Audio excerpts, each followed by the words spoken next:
Alors, chers amis, je me suis toujours intéressé et interrogé au sujet d'une bracha que j'aime beaucoup. Mais bon, on ne la récite que lorsqu'on monte à la Torah. Ah? Pardon? Oui, elle se termine par noter la Torah. Et c'est quoi là-bas? C'est quoi le Noussar? C'est quoi le texte de la bracha? La bracha qu'on est mevarer après la lecture. Asher Natan Lanu Torato Torat Emet. Écoutez bien donc. Asher Natan Lanu. On bénit Dieu qui nous a donné. Ah. Ça veut dire quoi bénir Dieu? Ça veut dire extraordinaire. Quelle est la plus grande des tovot? Quel est le plus grand chesed qu'Akadosh Baruch Hu a fait avec nous depuis la nuit des temps, depuis la création du monde? De donner la Torah.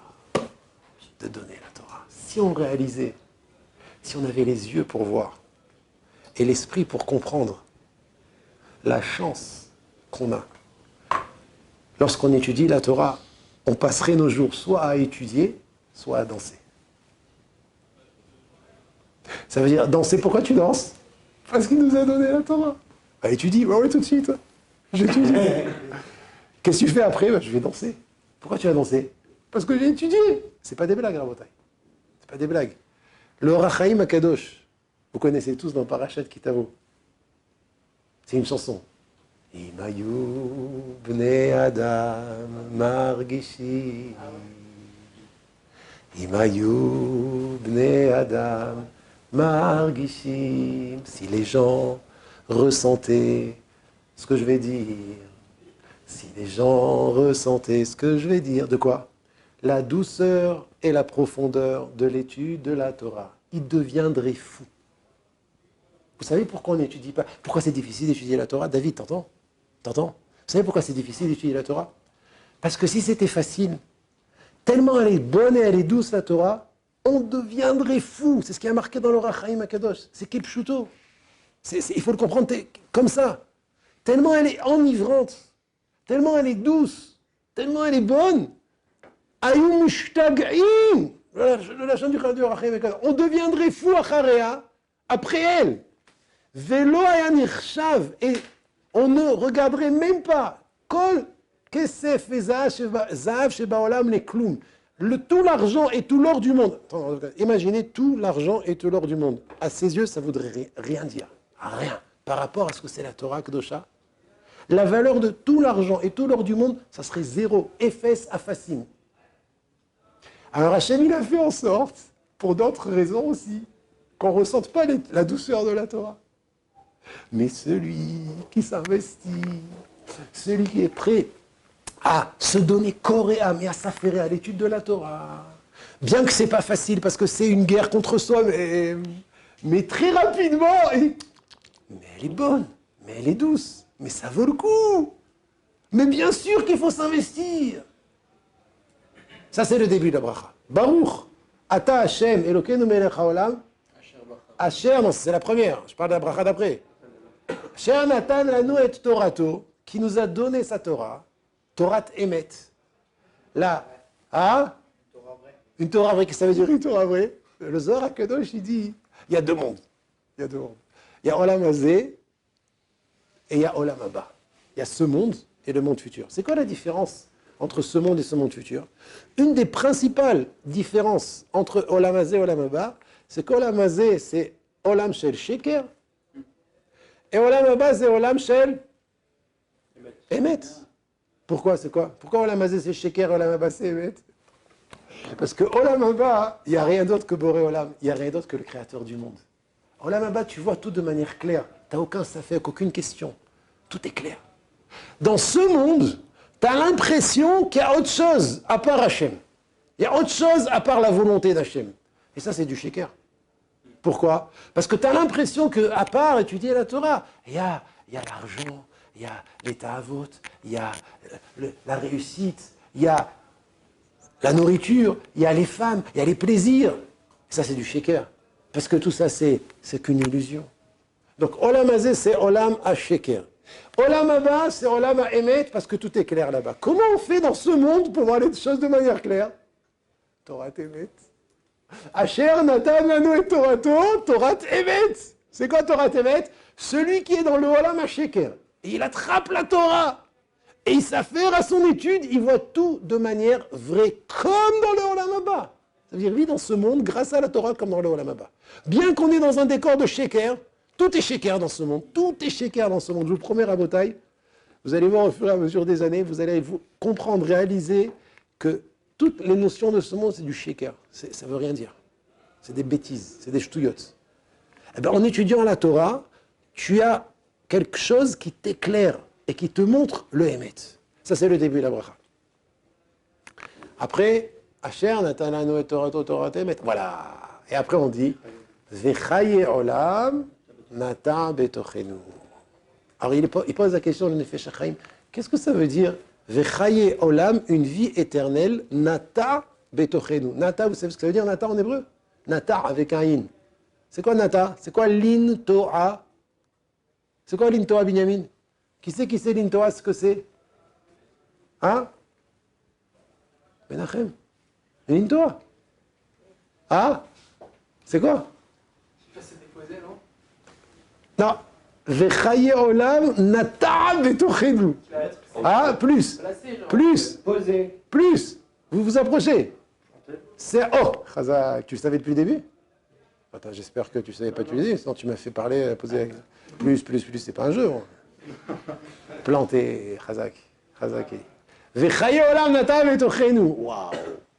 Akadosh Baruch Hu, il a planté en nous une vie éternelle par l'étude de la Torah. Alors le Nefesh HaChaim me pose la question, mais pourquoi l'étude de la Torah, ça s'appelle qu'Akadosh Baruch Hu a planté en nous Chaye Olam, une vie éternelle? Qu'est-ce que ça veut dire? Qu'est-ce que ça veut dire? Ah? Oh, une vie éternelle, c'est par rapport au Olam Haba, mais ça ne répond pas à la question plantée. Pourquoi tu appelles ça une plantation? Pourquoi tu appelles ça? Ah? Notre âme, elle est plantée en nous et elle est éternelle. Mais on parle de la Torah. La bracha, c'est sur la Torah. C'est la Torah, c'est le Olam Haba. Et le Olam Haba, c'est l'éternité. Alors, je suis d'accord, comme tu dis comme Yoël, mais pourquoi utiliser le terme planté? Pourquoi C'est une racine. Et donc? Ça vient même de notre création, ça vient même de l'intérieur du juif, où c'est planté en nous, c'est ancré en nous. Il a fait mot. C'est une première excellente réponse, parce que c'est ancré en nous. Il a fait mot, je suis d'accord. C'est ancré en nous. Mais il y a encore autre chose, David. Alors tu te rapproches, c'est une deuxième excellente réponse. De la même manière qu'une plantation, on doit en prendre soin. Alors on doit, comme il a dit Yoël, savoir premièrement réaliser que la Torah c'est quelque chose qui est en nous. C'est vrai, j'ai dit tout à l'heure que c'est très dur, c'est très très dur, mais d'un autre côté c'est en nous. Il faut juste enlever les choses qui nous empêchent d'arriver à nous-mêmes. Deuxième chose, il rajoute David, que de la même manière qu'une plantation, on doit prendre soin. Alors la Torah aussi, pour qu'on puisse se construire dans l'étude de la Torah, on doit l'arroser tous les jours. L'arroser, des engrais, enlever les mauvaises herbes, faire attention, on avance. Mais il y a une troisième réponse à Mosaï, celle du Nefesh HaChaim, elle est extraordinaire. Je t'écoute, Yaron. On a beau essayer d'enlever cet arbre plus profond, Il reste toujours là. Ça, tu rejoins un petit peu l'explication de Yoël. C'est en nous. C'est en nous. que même si on coupe, ça repousse. Exactement, parce que c'est en nous, Donc la Torah, elle est en nous, mais il y a une troisième réponse, Rabotai, extraordinaire. Yoël. Moi j'aurais dit peut-être planter comme une racine, qu'après il faut s'en occuper. David, ce qu'il a dit David. L'arroser, le soleil, etc. Ah, l'arroser, l'entretenir. Allez, écoutez la réponse du Nefesh HaChaim. Rabotai, écoutez la réponse du Nefesh HaChaim. Ah, au fait, où est-ce qu'on retrouve ça dans la Tfila, ce terme? Les Birkat HaShachar. Je t'écoute. Dans le Birkat HaShachar. On retrouve le principe de Nata Betochenu, que la Torah, il a planté en nous. Ça, c'est c'est une bracha. Non, ma question, c'est Nata Betochenu, où est-ce qu'on le retrouve dans la Tfila? Bon, je vous donne un indice, vous avez gagné, c'est Shacharit. C'est dans Shacharit.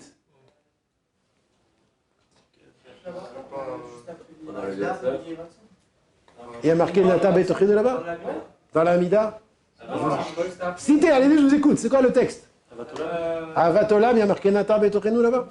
C'est juste après Yehi Ratson. Non, dans la bracha. Yehi Ratson. Yehi Ratson, on fait les Amida. du matin. Ah oui. Yehi Ratson, et après il y a Nata Betochenu. Asher Bachabanu là-bas. On dit la bracha qu'on dit avant de lire la Torah, pas après. Celle d'après, on le dit que au Sefer Torah. Il y a un autre endroit dans la Tfila où on mentionne que la Torah, c'est une Nata Betochenu. Akadosh Baruch Hu a planté en nous la Torah. C'est où? Odou? À la fin de Odou? À la fin du schéma. Ou dans Ashrei? Ah, allez, vas-y. Décroche. Baruch Elokeinu, Sheberanu lichvodo, veivdilanu minatoim, venatan lanu Torah temet, vechaye olam nata betochenu. Le même texte. Oui, après Ashrei, après dans Uvalet Sion. Après Uvalet Sion, il y a le dernier paragraphe. Baruch Elokeinu. On remercie notre Dieu, Sheberanu lichvodo, qui nous a créés pour l'honorer. Premièrement, Veivdilanu minatoim, il nous a séparés des gens qui se trompent. Am Israël sont séparés des autres nations qui se trompent. Venatan lanu, et comment? Venatan lanu Torah temet, vechaye olam nata betochenu.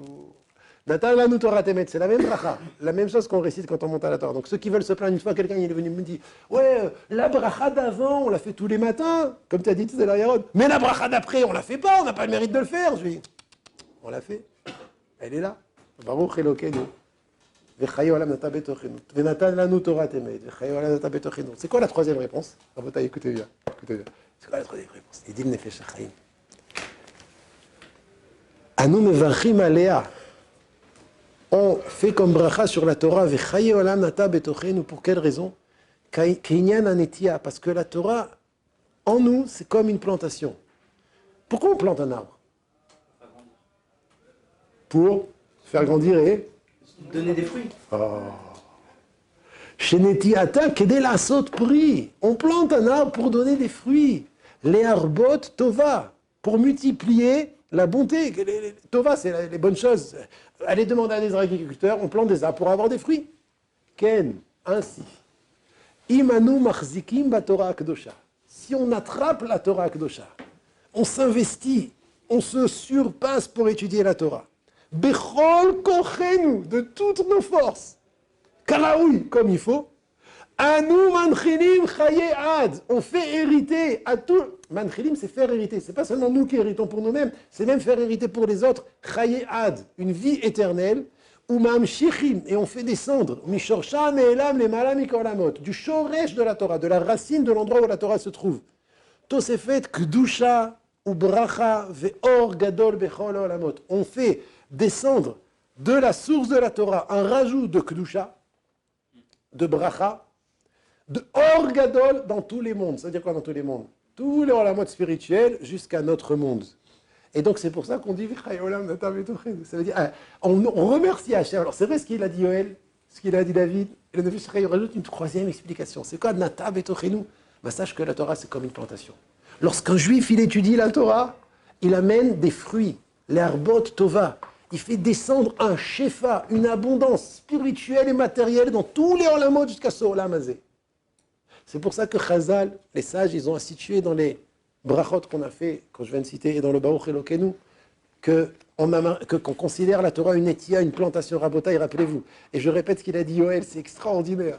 La Torah, c'est ancré en nous, c'est planté en nous, ça fait partie de notre essence même. Et je rajoute avec ce qu'il a dit David, je continue avec ce qu'il a dit David. Et donc il faut l'entretenir. Si tu as une plantation que tu t'en occupes pas, alors il va rien sortir. Et je termine avec le Nefesh HaChaim. N'oublie pas, la Torah, c'est une netia que tu as en toi la possibilité de l'arbot tova, de grandir, de faire descendre une abondance de tov barolam hazé. Qu'Hachem soit mezakeot à nous, d'être oskim batorah, comme il dit le Roi Chaim HaKadosh, de goûter la douceur de la Torah et de se coller, de courir après elle et de l'attraper très fort et d'étudier la Torah Kedosha Karaoui, comme il faut.